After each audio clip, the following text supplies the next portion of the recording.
ഞങ്ങളുടെ കല്യാണം കഴിഞ്ഞതിന് ശേഷം കുറച്ച് ദൂരെയായിട്ടൊരു ട്രിപ്പ് പോകുന്നതിൽ ആദ്യത്തെ ട്രിപ്പാണ് ഇത്. വാഗമണ്ണിനാണ് പോയത്.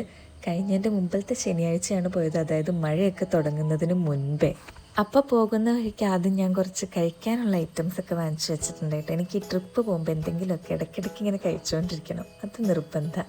പിന്നെ പോകുന്ന വഴിക്ക് ആദ്യം കണ്ടത് ഇതായിരുന്നു കേട്ടോ. മുകളിൽ നിന്നേ ആ വെള്ളച്ചാട്ടം കാണാൻ വേണ്ടിയിട്ട് നല്ല ഭംഗിയായിരുന്നു. അപ്പോൾ അവിടെ ഒന്ന് നിർത്തി ഇറങ്ങി ഒന്ന് കണ്ടിട്ട് കുറച്ച് വീഡിയോയും ഫോട്ടോസൊക്കെ എടുത്തിട്ടാണ് കേട്ടോ പിന്നെയും പോകുന്നത്. പിന്നെ കുറച്ച് ദൂരം കൂടെ ചെന്ന് കഴിഞ്ഞപ്പോൾ ഈ ഒരു സ്പോട്ടിൽ വണ്ടി നിർത്തി. ഇവിടെ നിന്ന് കഴിഞ്ഞാൽ നമുക്ക് അത്യാവശ്യം നല്ലൊരു വ്യൂ കിട്ടും. അതിൻ്റെ അടുത്ത് തന്നെ ഒരു ഐസ്ക്രീം കടയും കൂടി ഉണ്ടായിരുന്നു കേട്ടോ.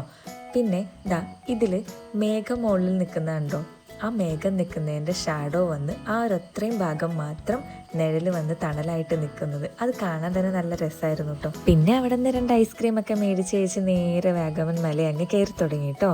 അടുത്ത വീഡിയോയിൽ ബാക്കി വിശേഷങ്ങൾ പറയാം കേട്ടോ.